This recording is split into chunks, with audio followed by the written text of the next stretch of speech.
Hi, I'm Guna Mathivanan. Welcome to Simply Current Affairs.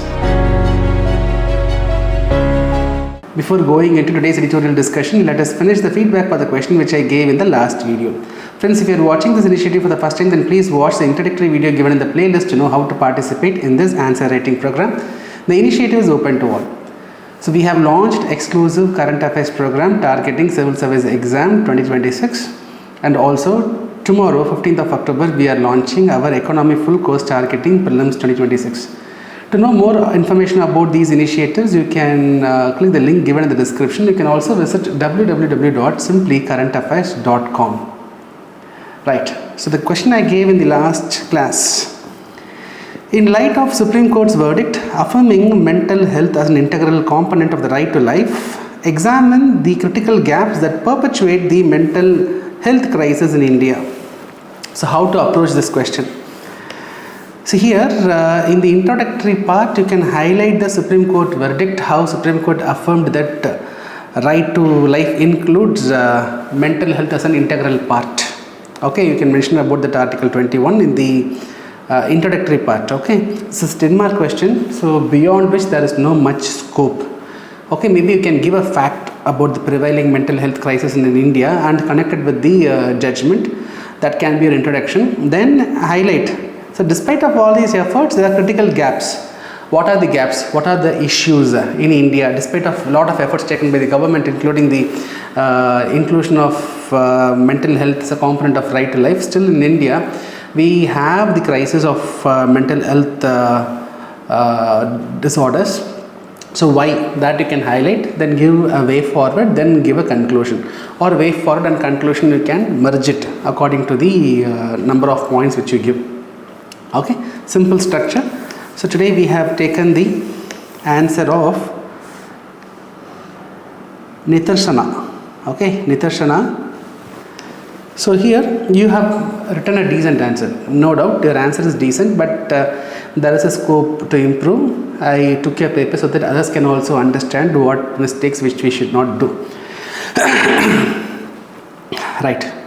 See, your introduction is a bit lengthy. India faces mental health crisis affecting 200 million people. Okay. The recent Supreme Court verdict on Sukhdev case 2025 acknowledged mental health to be an integral part of Article 21. Great. Despite several measures, national suicide prevention strategy, this, that, etc., the number of suicidal cases, suicidal rate has not reduced. Now you have given 3 points in the introduction. All the 3 points are correct, but you have not linked it.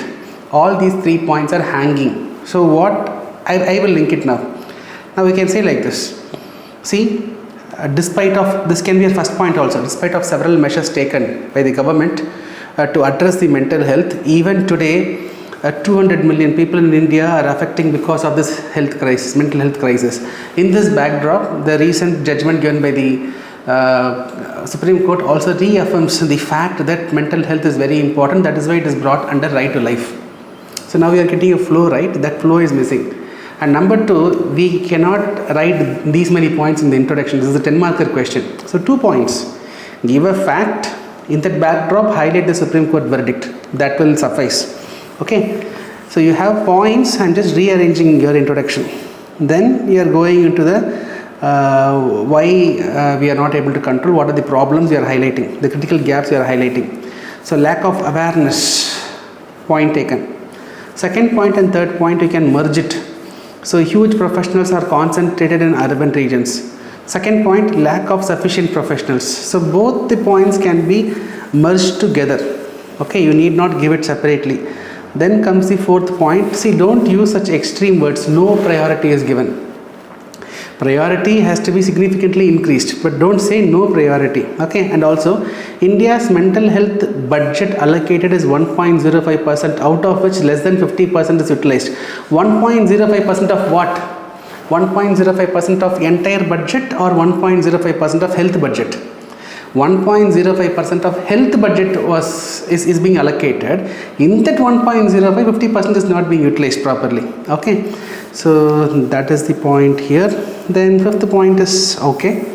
Then coming to the way forward, you have given points regarding create awareness campaign, robust infrastructure. 6th and 7th point is okay. 8th point, as a separate point, it is correct. There's a huge emerging scope for the professionals looking for a career in the mental health side. But that point is not related to our question. Okay, so there's a diverse career opportunity. Okay, because of this career opportunity alone, do you think the problem can be addressed? Career opportunity is prevailing now. Do you think problem has been addressed? 8th point is not directly connected with the question asked. Then your conclusion is fine. You are linking it with the Sustainable Development Goal target. That part is good. So your answer is a decent attempt. Definitely a decent attempt. So keep writing, right? I hope others also got an idea in approaching the answer.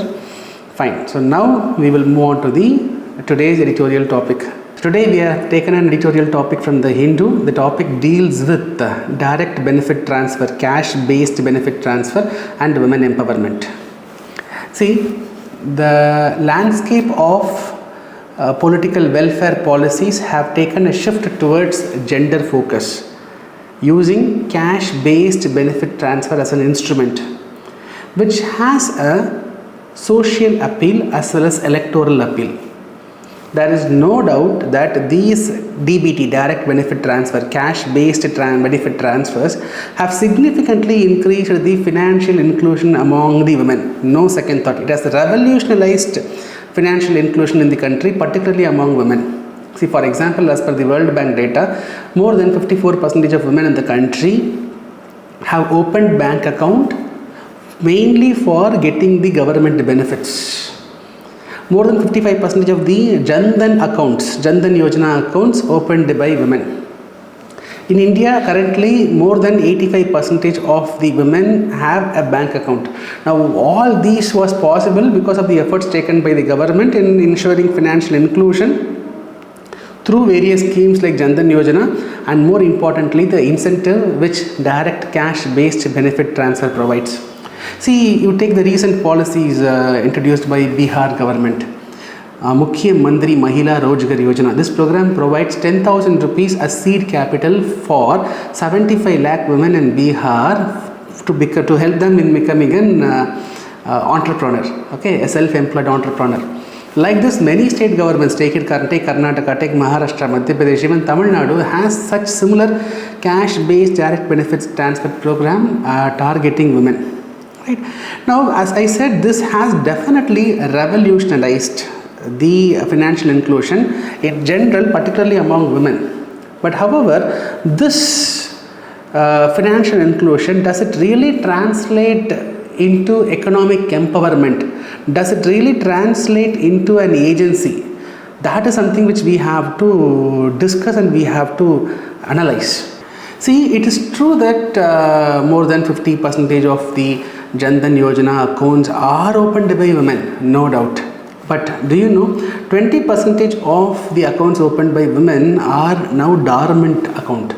That means those accounts are simply remaining idle, there is no big activity. What is the reason? See, one reason is the poor perception of banking importance among the women, particularly in rural areas.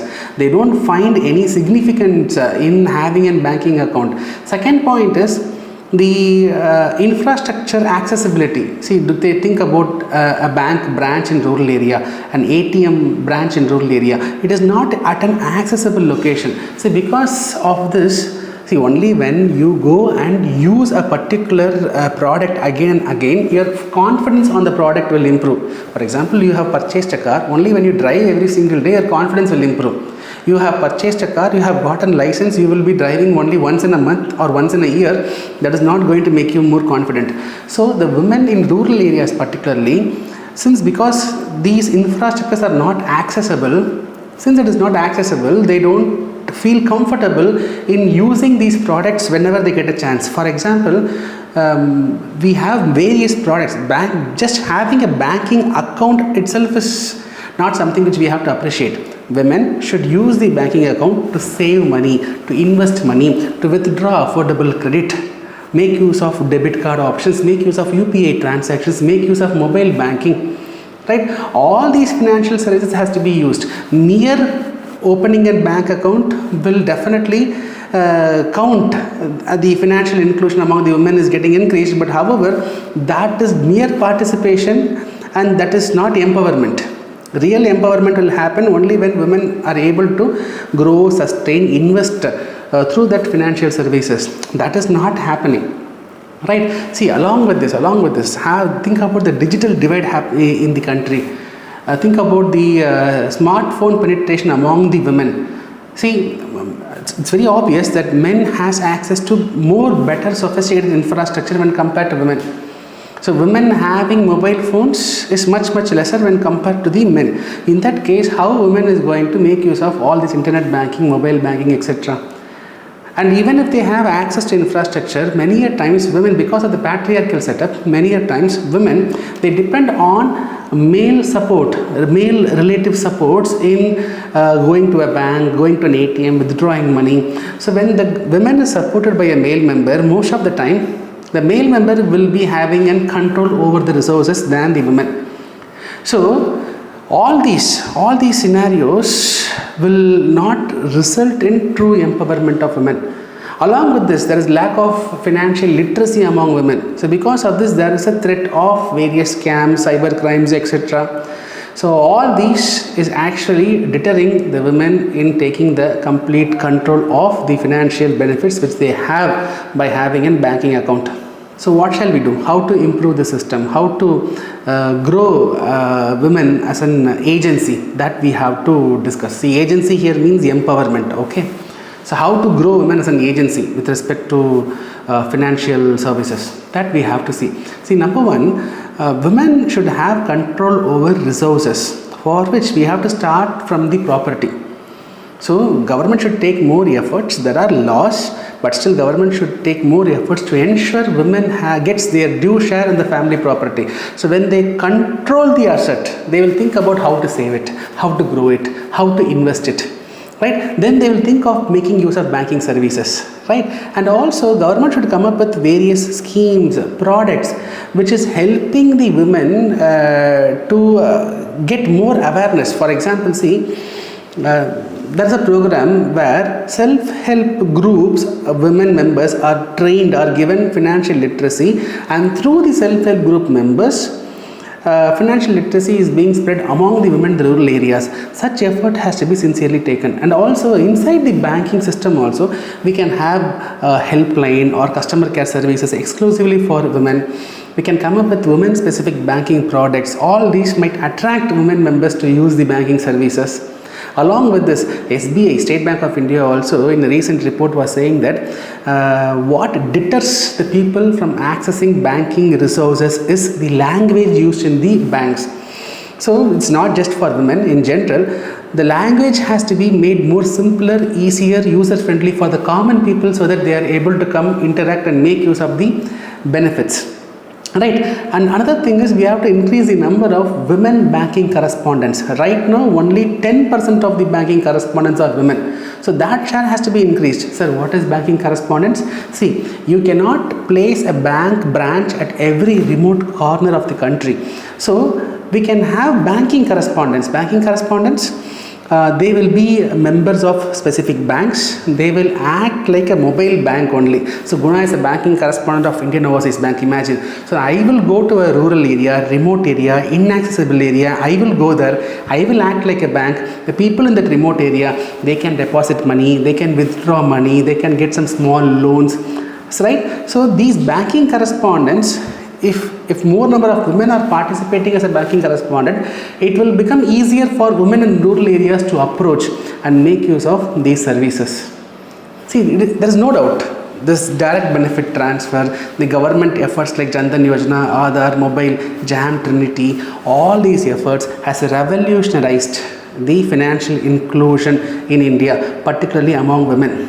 But with respect to women, we are seeing financial participation, but real inclusion has not happened.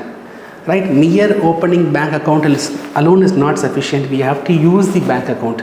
We have to grow our money, invest our money, grow our money, sustain our money, use various services. Only when women is able to do this, women will definitely become an agency. Women will definitely become empowered. right? From mere participation, from just a recipient of financial aid, women should actively participate in the economic growth. That is what is very, very important for a growing economy like India, right? So this is the content given in the article. I hope you got clarity on the topic which we discussed. Now, based on the discussion, I will give you a question. While government cash transfer programs targeting women have achieved remarkable success in financial inclusion metrics, they have fallen short of enhancing their economic agency. Critically examine. Here, economic agency means I am talking about the economic empowerment. Okay, critically examine, 10 marker question. So submit your answer before 9 a.m. tomorrow to UPSC with gunas@gmail.com. So once after sending me the email, please give it in the comment section that you have sent the email, right? And if you have any other suggestion in improving the true financial inclusion of women, you can suggest in the comment section as well. Right friends, I will see you tomorrow with another interesting editorial topic. Till then, bye, take care from Guna Mathivanan.